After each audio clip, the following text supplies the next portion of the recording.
COVID-19 burden of the rakyat, government to channel more aid from next month. Special committee to discuss SOP relaxation endemic preparation.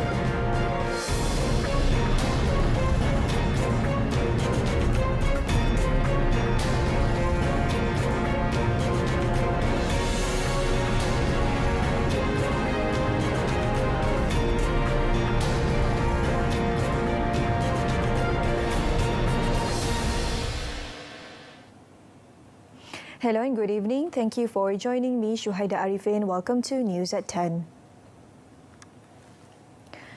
With payments for special COVID-19 aid BKC beginning to be paid out from today, Prime Minister Datuk Seri Ismail Sabri Yaakob said the government would channel more assistance to the people starting next month. He also said BKC was among the assistance to help ease the burden of the people affected by COVID-19. In a video conference with Bank Simpanan Nasional BSN staff, the Prime Minister expressed hope that all the BKC payment processes planned by the Ministry of Finance would run smoothly without any delays. Joining the video conference were Finance Minister Tengku Datuk Seri Zafrul Tunku Abdul Aziz, who was at BSN Putrajaya, and Deputy Finance Minister Muhammad Shahar Abdullah, who was at BSN in Bera, Pahang. On 1st of September, Datuk Seri Ismail Sabri announced that the BKC would be paid in stages, with Phase 1 payments credited from 6 September and expected to be completed by 10 September, with funds amounting to 3.1 billion ringgit already channeled to the relevant banking institutions for BKC payments.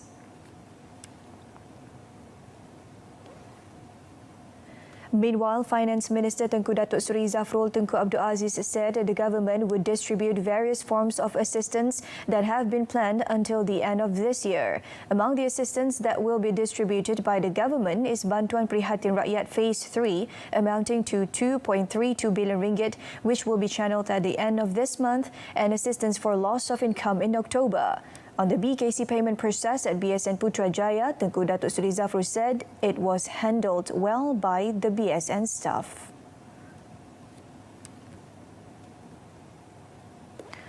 Senior Defence Minister Datuk Seri Hishamuddin Tun Hussein today said that the detailed discussion on the adjustment and relaxation of the Standard Operating Procedures SOP in preparation for the COVID-19 endemic phase will involve 3 other ministers. He said they were Health Minister Khairi Jamaluddin, Finance Minister Tengku Datuk Seri Zafrul Abdul Aziz, and Communication and Multimedia Minister Tan Sri Anwar Musa. Commenting further in a statement released, Datuk Seri Hishamuddin said the Special Committee on Pandemic Management meeting, chaired by Prime Minister Datuk Seri Ismail Sabri Yaakob on 2nd September, has agreed that he, as the Senior Minister, was entrusted to lead the country's pandemic management efforts under the National Security Council (MKN), involving the 3 ministers in the discussion.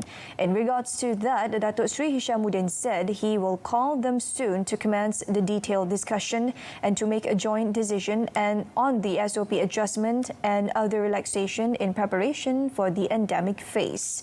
He also said that, as he had mentioned in the press conference on 2nd September, the country is heading towards the endemic phase, and that transition into the phase would begin by the end of next month. As a preparation for the endemic phase, the government is looking into suitable relaxations to give to the people to allow them to go about their everyday lives with as much freedom as possible under the new normal. The senior minister added that at the same time, the government remains concerned to protect people's life and livelihood while reviving the economy and ensuring people's well-being. Malaysia recorded 17,352 new COVID-19 infections today, bringing the daily case load below the 18,000 mark for the first time in 2 weeks. Also, for the first time in many months, Selangor is no longer the state with the highest daily figure, as Sarawak overtook it, recording 3,714 cases today. Cases in Selangor and Kuala Lumpur dropped to their lowest in 3 months, with the state and the capital logging 2 22,126 and 398 infections respectively. The Health Ministry in its COVID-19 update today also reported 272 fatalities. There are 975 patients being warded at intensive care units nationwide.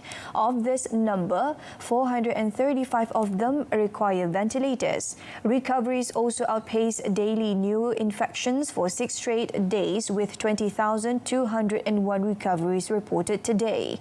There are currently 252,688 active COVID-19 cases nationwide. The Health Ministry also detected 30 new COVID-19 clusters in the past 24 hours. According to the Ministry, 16 of them were workplace clusters, 7 were community clusters, 4 involved high-risk groups, 2 were linked to private educational institutions, and 1 involved a detention centre.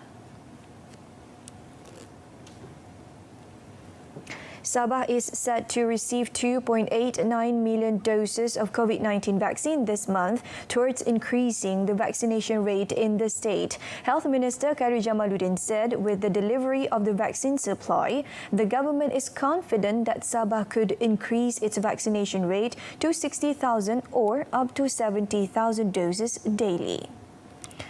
Khairy said the move should be able to help Sabah achieve the target of 60% of the state's adult population to be fully vaccinated by the end of this month and 80% by the end of October. To this end, he said more mobile outreach programs will also be held and Sabah will be given the priority to receive more vaccine doses.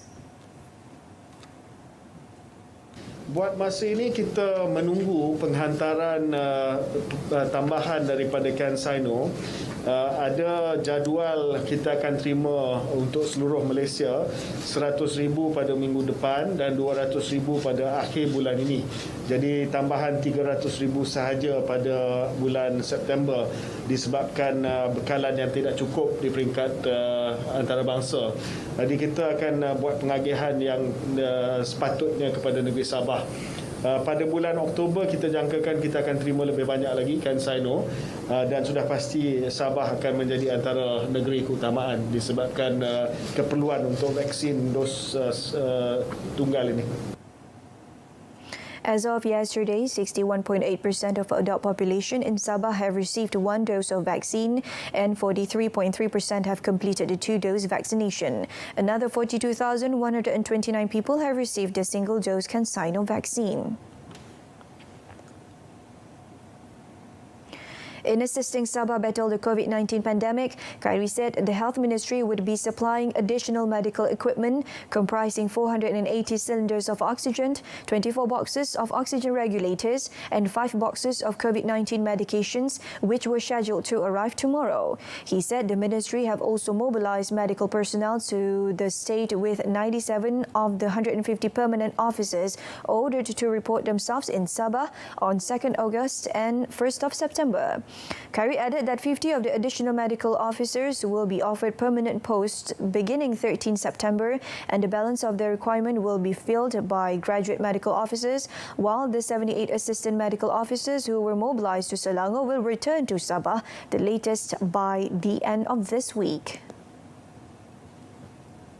KKM akan menyediakan modular ICU dan dengan kapasiti 10 katil ICU dah mula di Hospital Tawau, dan kita akan juga melaksanakan lawatan tapak untuk Hospital Medan tambahan di Tawau esok.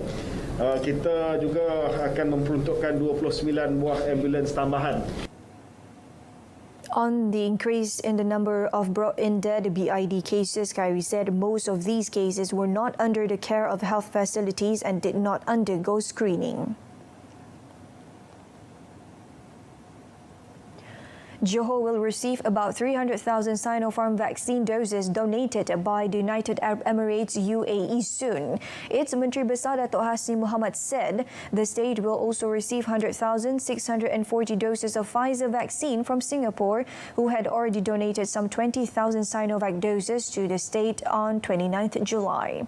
Datuk Rasmi said the contributions could help the state achieve the set target of 100% of its adult population to get at least 1 dose by 16 September and complete both doses by the third week of October.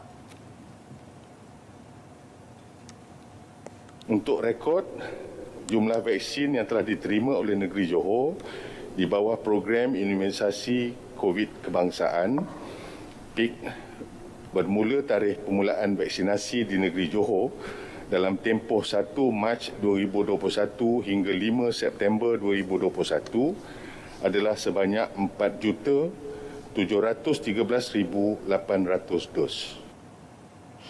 He added until Saturday, some 83.08% of the adult population in the state, or 2.2 million individuals aged 18 years and above, have received their first dose, while 52.61% or 1.4 million individuals have completed their second dose.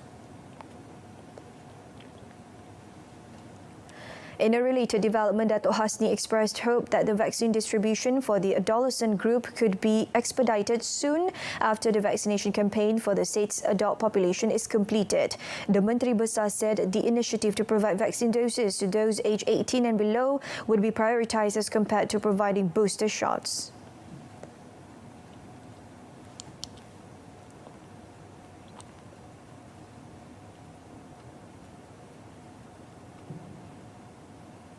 Kalau kita sasarkan ke semua ini yang boleh kita capai pada penghujung atau minggu ketiga bulan Oktober, saya yakin selepas daripada itu kita boleh memulakan atau mungkin lebih awal bagi mereka di bawah umur 18 tahun. Putrajaya Hospital has made all the necessary preparations to administer the COVID-19 vaccine for teenagers 18 years old and below at the hospital's Special Vaccination Centre PPVK. Putrajaya Hospital Public Health Unit Chief Vaccine Program Coordinator Dr. Siti Alia Eliza said they are now just awaiting orders from the government to carry out the inoculation. So kemungkinan minggu depan insya-Allah once kementerian kata dah boleh start, memang kita dah akan start lah. Kita dah ada senarai nama pesakit-pesakit kami yang ada follow up dengan klinik kanak-kanak dan klinik perubatan, dan seterusnya kalau once kementerian kata dah boleh start, memang kita akan terus start lah next week.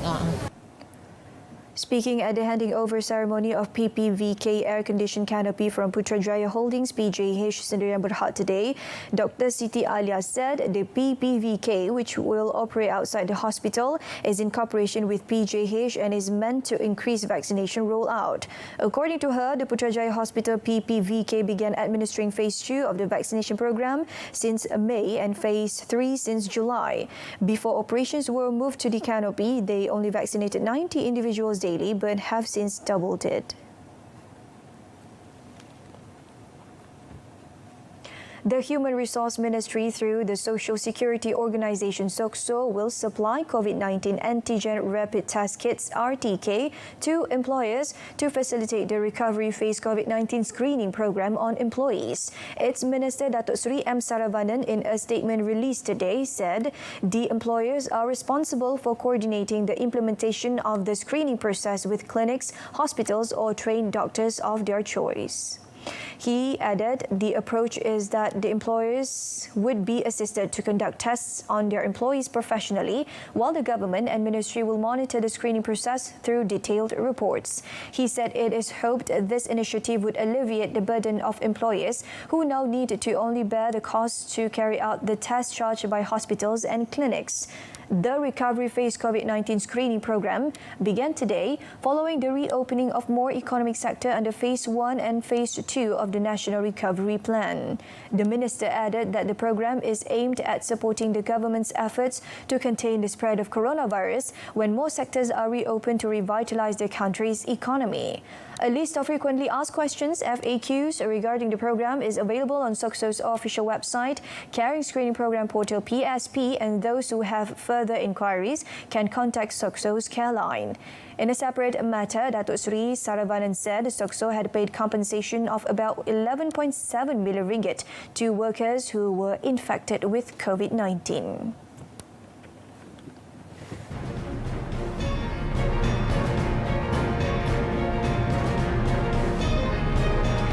Up next, additional allocation announced for Yan Infra Development.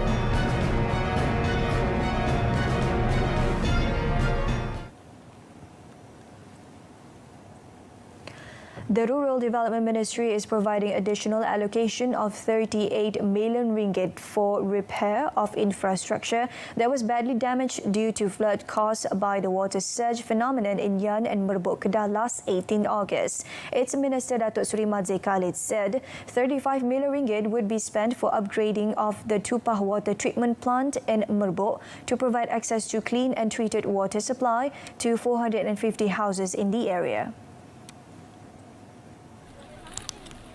Speaking to reporters after visiting the flood-affected locations in Yan today, he said the additional allocations was provided to enable repair work of the various infrastructures to be carried as soon as possible to ensure the affected residents could return to their normal life.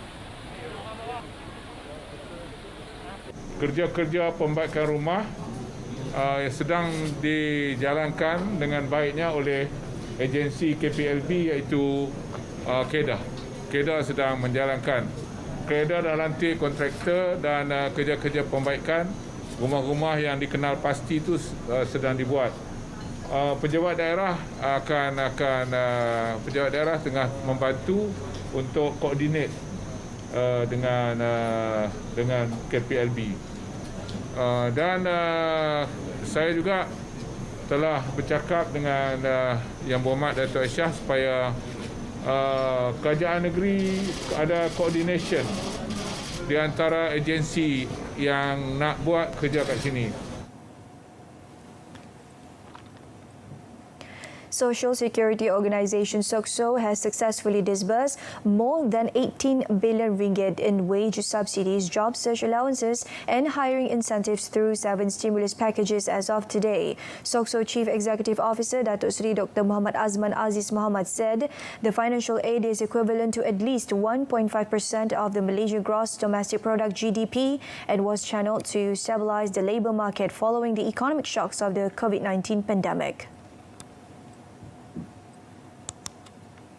Through 7 stimulus packages, SOCSO has successfully disbursed more than RM 18 billion ringgit in wage subsidies, job search allowances and hiring incentive as of today. The financial aid equivalent to at least 1.5% of Malaysian GDP was channeled to stabilise the labour market following the economic shocks of the COVID-19 pandemic. He also said that SOCSO has built a 3-pronged strategy which starts with retention through the wage subsidy program, relief through enhanced and extended job search allowances, and finally recovery through the hiring incentive program. He said among the approaches and initiatives taken by SOCSO to ensure that emotional and psychological support can be delivered amidst the challenges of the COVID-19 pandemic include the setting up of its guidance and counselling team known as Psychological Support and Social Wellbeing Unit. Datuk Seri Dr. Muhammad added that SOCSO also implemented a webinar series aimed at creating awareness of emotional and psychological issues and support in the workplace. The Malaysian Association of Tour and Travel Agents MATA has reminded tourism industry players in Langkawi, especially its members, to follow the SOP set when the resort island reopens to local tourists on 16 September. Its President Datuk Muhammad Khalid Harun said the strict SOP set by the government to prevent the spread of COVID-19 in Langkawi Island would be used as a yardstick for the opening of other resorts such as in Pulau Redang, Pulau Kapas, Pulau Tiamuan, Pulau Pangkor, Sipadan and Pulau Rawa, among others. In a statement released today, Datuk Muhammad Khalid said the agency also advises tourists to also comply with the SOP in order to break the chain of transmission of the COVID-19 infection and revive the country's economy. He said MATA thanked the Tourism, Arts and Culture Ministry MOTAC for its efforts to make Langkawi a pilot project as a tourism bubble destination which would bring relief to many parties. He added that MATA believes the announcement is good news for Malaysians and can provide relief for tourism industry players who have long been affected following the closure of the entire tourism sector chain due to the COVID-19 pandemic. Last week, MOTAC also announced permission for 7 major tourism activities in Langkawi to reoperate, including snorkeling, scuba diving and eco-geo-adventure activities. Alright, so that concludes news at 10. In our top story, alleviating burden of the rakyat, government to channel more aid from next month. Tune in for more updates at 12:30 tomorrow afternoon. Till then, I'm Syahida Arifin. Stay tuned to saluran Berita RTM and good night for everyone.